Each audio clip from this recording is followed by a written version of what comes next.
कहा था ना, एक बार पापा से बात करके देखो। देखो मान गए ना। डॉक्टर साहब, गलती हमारी है, हम अपनी बेटी का विश्वास नहीं जीत पाए। हर माँ बाप सोचते हैं कि हमारी बेटी आसमान में उड़े, लेकिन साथ में एक पिंजरा भी लगा देते हैं। ये हर माँ बाप को सोचना पड़ेगा।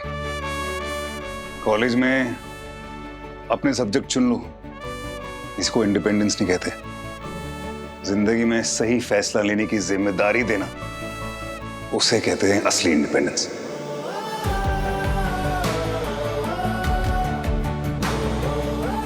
मैं वादा करता हूं, मैं तुझे हमेशा खुश रखूंगा, तू हमेशा हंसती रहेगी। अगर आप मुझसे प्रॉमिस करें कि आप वो पेनफुल मेमोरीज को रिविजिट ना करें और वो वाले पापा बन जाए जो मेरे और ध्रुव के हुआ करते थे। मैं उससे भी अच्छा पापा बनूंगा, प्रॉमिस। इनकी प्रॉमिस। इनकी प्रॉमिस। रॉकी,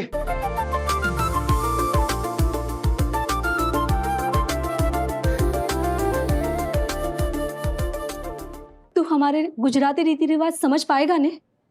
उनका मजाक तो नहीं उड़ाएगा ने? ओ बिल्कुल नहीं जी। वो मैं कहते हैं वो डांडिया वो भी सीख लूंगा।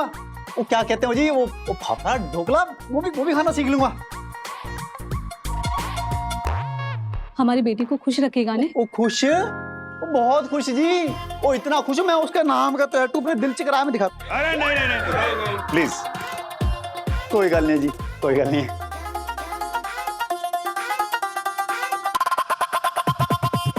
आप लोगों का हो गया तो मैं निकलूं? वो 7:38 की लोकल पकड़नी मुझे। सर आप चिंता मत कीजिए, मैं आपके लिए टैक्सी बुला लेता हूँ। लेकिन अब आप आए गए हैं तो एक जरूरी काम करके जाइएगा।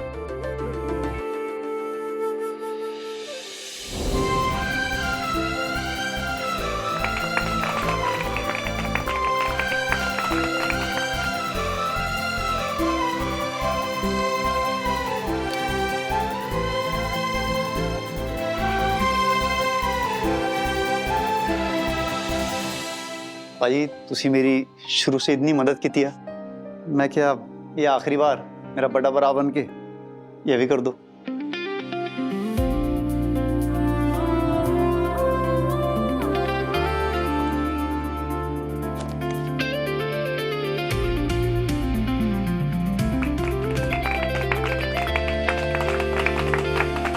उस दिन मैं घर से भागने वाली थी और मेरे लेफ्ट हैंड में बैग था और आपका पैर लहंगे में फंसा और आप गिर गई।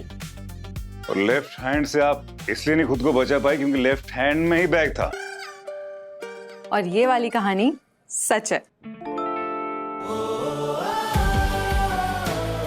तो मैं क्या जी, इस खुशी के मौके पे एक सेल्फी हो जाए और मेरे सोशल मीडिया पर अपलोड करने के लिए जी। हाँ देखो जी।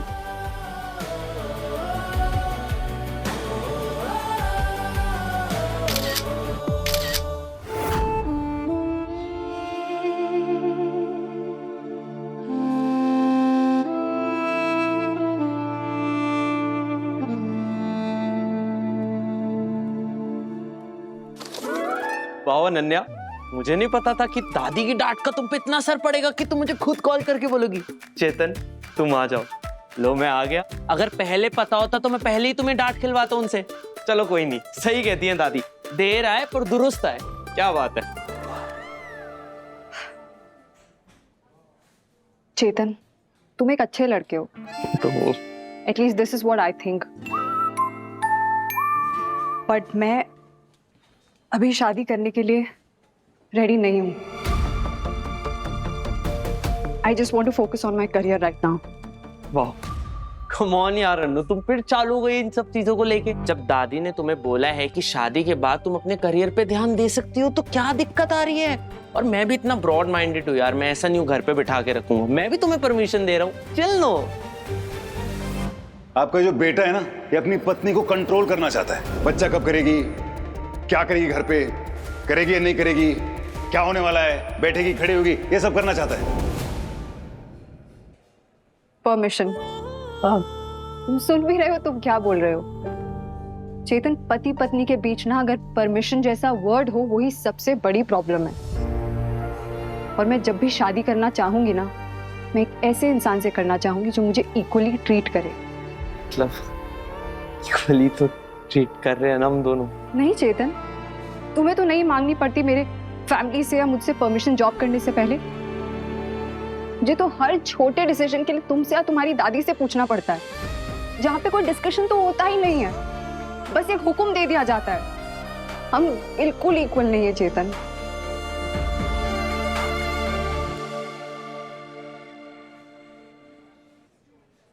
क्या?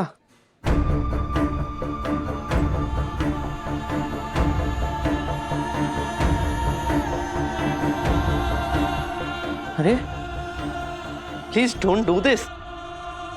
आई लव यू यार अनु, प्लीज डोंट डू दिस। चेतन, किसी रिलेशनशिप में सिर्फ प्यार काफी नहीं होता है, रिस्पेक्ट चाहिए होती है। एक दूसरे की ड्रीम्स की, चॉइसेस की रिस्पेक्ट करनी होती है, एक म्यूचुअल अंडरस्टैंडिंग होनी होती है, स्पेस देना होता है। तुम्हें तो पता ही नहीं है स्पेस क्या है, क्योंकि तुम्हें कभी मिली ही नहीं। तुम तो हमेशा अपनी दादी के चलाने से चलते हो।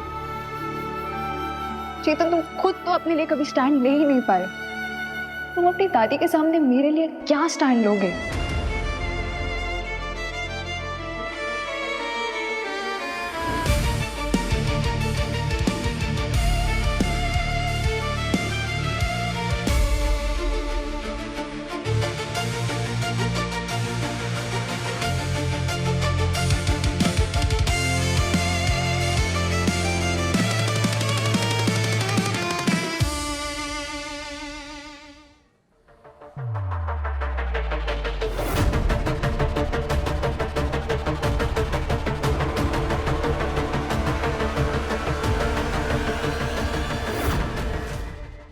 मजाक समझ रखा है?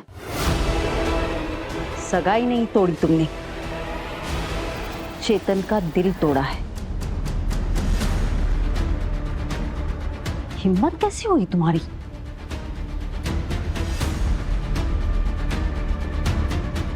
जिस करियर के लिए तुम मेरे पोते को रिजेक्ट कर रही हो ना, उसे एक चुटकी में ऐसे ऐसे खत्म कर दूंगी मैं।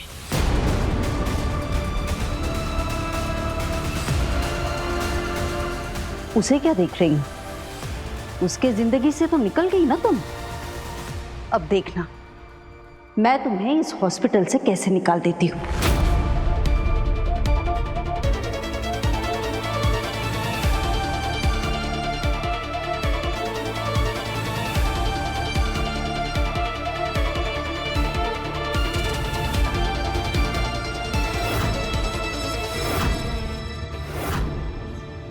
डॉक्टर अनन्या को आप धमकी नहीं दे सकते। आपके पोते के साथ उसे शादी करनी है कि नहीं करनी, ये वो फैसला करेगी। आप जबरदस्ती भी नहीं कर सकती। ओ, तो तुमने दिमाग खराब किया है इसका? 20 साल पहले तुमने मेरी बेटी का रिश्ता ठुकराया था। अब इस इंटर्न को उकसा रहे हो मेरे पोते को ठुकराने के लिए?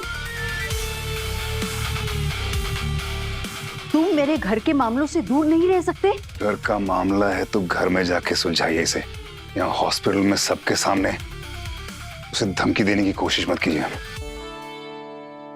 मैं क्या कर सकती हूँ और क्या नहीं, ये तुम मुझे मत सिखाओ। तुम्हें रिश्तों की क्या समझ है?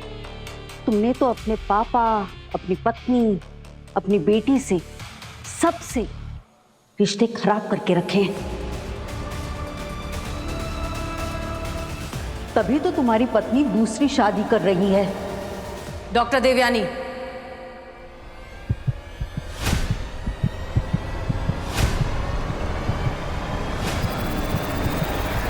मेरी पर्सनल लाइफ पर आपको कमेंट करने का कोई हक नहीं है। तो क्या देव मेहता को यह हक है कि मेरे पोते की शादी तुड़वाए? मैंने ऐसा कुछ नहीं किया। ये डॉक्टर अनन्या को धमकी दे रही थी। उनके पोते के साथ शादी करनी नहीं करनी है, वो तो डॉक्टर अनन्या का फैसला है ना। और जो भी फैसला उसने लिया है वो सोच समझ के लिया है। ये धमकी उन्हें दे रही थी कि उनका करियर बर्बाद कर देगी। वो तो मैं करूंगी ही। अनन्या अब इस हॉस्पिटल में इंटर्नशिप नहीं करेगी। ऐसा कुछ नहीं होगा। डॉक्टर अनन्या को JBMMC में हायर किया गया था उनकी काबिलियत की वजह से, इसलिए नहीं क्योंकि वो आपके घर की होने वाली बहू है।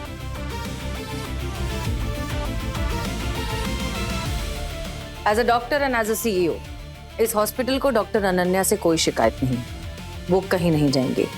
डॉक्टर अनन्या के साथ मैं नाइंसाफी नहीं होने दूंगी।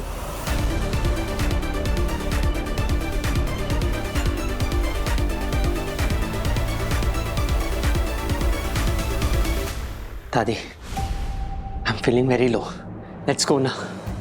आप बोलते हो ना अपनी वीकनेस दिखाना है। Just want to cry, please let's go. Please दादी।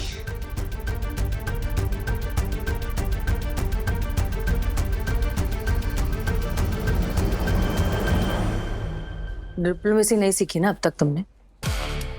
क्या जरूरत थी डॉक्टर देवयानी से डायरेक्टली बात करने की? अगर वो थ्रेट कर रही थी तो मुझसे आकर कहते मैं बात करती। मुझे पता था इस सब में तुम मेरी गलती ढूंढोगी, ताना मारोगी। गलती करोगे तो ताना सुनना पड़ेगा। Be prepared for that. सबके सामने जब वो अनन्या को बोल रही थी, सबके सामने सुनेगी भी ना मुझसे? You are impossible. नो।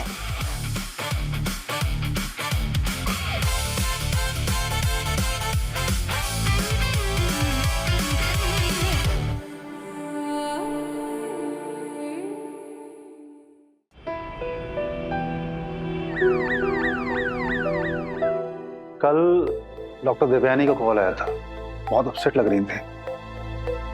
वो तो होगी क्योंकि जोकर पोते को रिजेक्ट कर दिया डॉक्टर अनन्या ने। तुमको मजाक लग रहा है देव? बोर्ड मेंबर है वो हमारी, हम उनसे दुश्मनी नहीं ले सकते हैं। सृष्टि CEO है, संभालेगी डॉक्टर देवयानी को। इसमें क्या है? तू परेशान क्यों रहा है? यार मैं कहाँ परेशान हो रहा हूँ?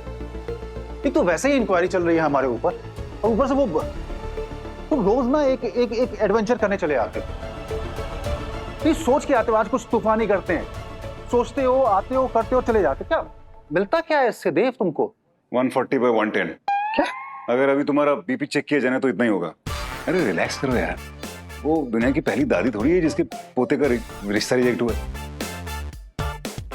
डॉक्टर सानी, मुझे लगता है कि इस बार देव गलत नहीं है। हाँ ठीक है, डॉक्टर देवयानी हमारी बोर्ड ऑफ डायरेक्टर्स हैं, फिर भी वो इस तरह से डॉक्टर अनन्या को सबके सामने धमकी नहीं दे सकती हैं। And as a CEO and as a doctor I had to support my doctor. ये मेरी ड्यूटी है ना। शायद तुम सही कह रहे हो, मैं कुछ ज्यादा परेशान हो गया हूँ ये इंक्वायरी को लेकर। आजकल वो शुक्ला भी जो है वो सर पे बैठा हुआ है, उसकी वजह से स्ट्रेस रूम है। नहीं, वो इंतजार करता है कि देव छोटी सी गलती करे और वो तिल का ताड़ बनाए। देव तुम, मेरे ख्याल से तुम कुछ दिन छुट्टी ले लो, तुम हॉस्पिटल ही मत आओ। क्या? क्यों?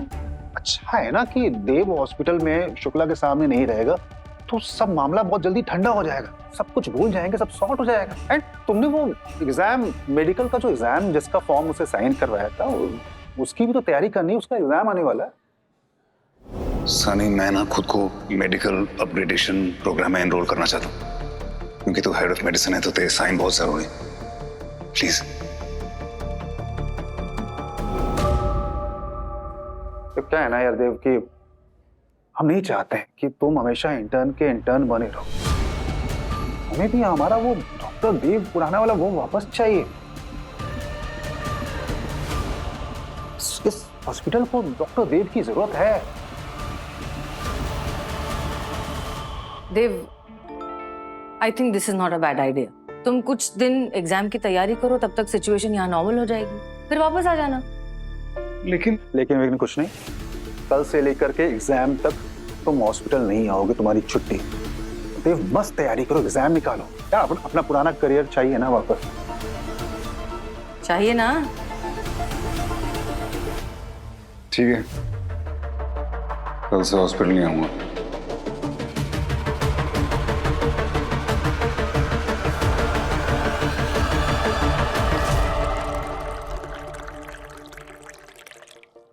दो साल पुराने वाली बात याद आ गई, जब डॉक्टर वानी कटलेट लेके आई तो मुझे बहुत अच्छे लगे थे, मैं सब खा गया था। किसी के बिना एक पल भी अच्छा नहीं लगता, वो है प्यार। दिल को सुकून पाने के लिए माथे से माथे को छूना, वो है प्यार। तो ये बात उन्होंने 3 साल पहले भी मुझसे कही थी, जब वो अपना प्यार कन्फेस कर रहे थे। तुम्हारा खोया प्यार तुम्हें वापस मिल जाएगा। मैंने क्या कहा था आपसे? दिमाग भूल सकता है लेकिन दिल हमेशा याद रखता है। डॉक्टर देव, क्या आप मेरे साथ एक आर्ट एग्जीबिशन में चलेंगे? फिर डिनर भी कर लेंगे। हाँ, ठीक ही लग रहा है, बस और नहीं लगना चाहिए।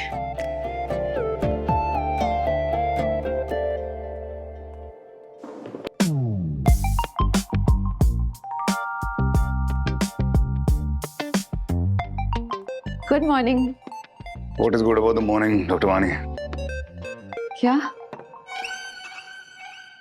Thank you for the coffee. मुझे कॉफी की बड़ी भयंकर वो हो रही थी, क्या कहते हैं उसको, कोफास। क्या हो रही थी? जैसे पानी की प्यास होती है ना, कॉफी की कोफास होती है। सॉरी, वो डॉक्टर रौनक ने मुझे लाइन बताई थी। Please, I am really sorry, don't blame me for this. मुझे आपसे एक बात पूछनी थी। हाँ, पूछो। क्या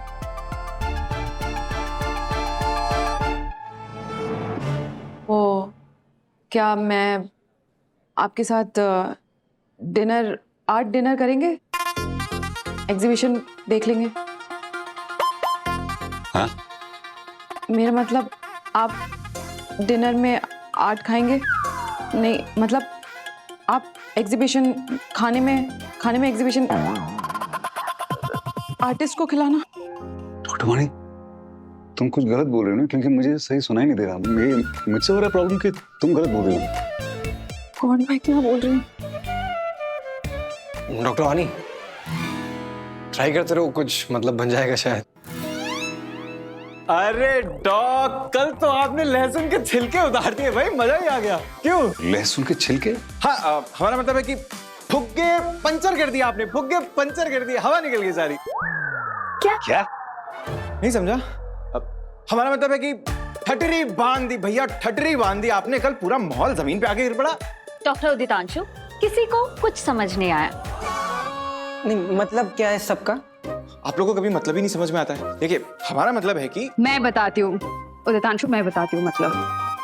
मतलब ये है सर कि कल आपने जो किया वो मैं अपने घर वालों से भी एक्सपेक्ट नहीं कर सकती थी।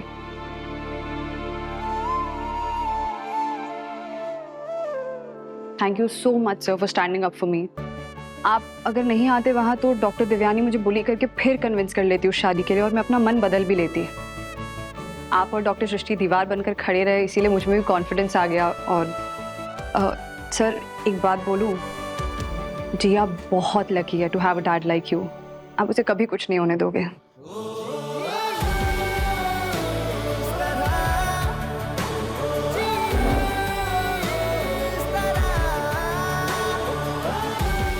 इसीलिए आप सबके लिए donuts. Thank you. Let's make one toast for Doc. To doc. To dog. Thank you guys, thank you. एक मिनट, ये लीजिए। सब लोग एक एक अपने पास रख लीजिए। अरे गुड्डू जी, हम डॉक्टर हैं सब, ये कंचे खेलेंगे क्या हॉस्पिटल में? अरे डॉक्टर साहब, ये कंचे खेलने के लिए नहीं है, ये सब आप लोगों की जान बचाने के लिए हैं। अगर ये कंचे आपके पास रहेंगे तो वो आपके पास नहीं आएगी। कौन नहीं आएगी हमारे पास? आप सब लोग इधर आइए। इच्छाधारी नागिन। नागिन? समझ गए ना आप सब लोग? पूरा हिंदुस्तान जानना चाहता है ये इच्छाधारी नागिन कौन है, जिसकी आंखें हैं कांच, सांसों में है आंच, शरीर है नीला और टच है जहरीला।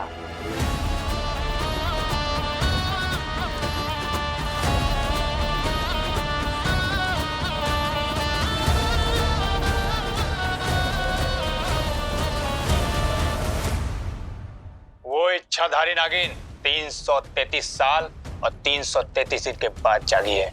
ये 333 का नागिन के साथ क्या लेने देना? अरे मजाक मत उड़ाइए सर, वरना वो नागिन यहाँ आ जाएगी आपसे बदला लेने के लिए।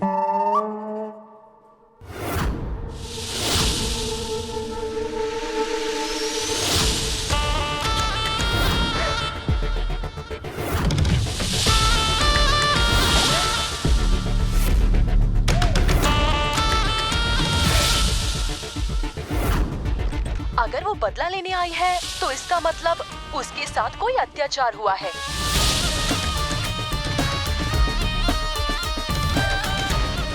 जो सदियों से औरतों के साथ होता आया है।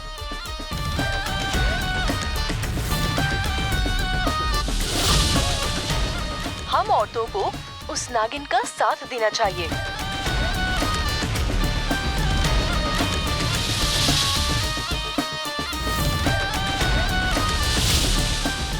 कैसे देंगी आप साथ? उसका जहर सप्लाई करके। नारी हो या नागिन, अगर मजाक उड़ाएंगे तो मुंह की खाएंगे।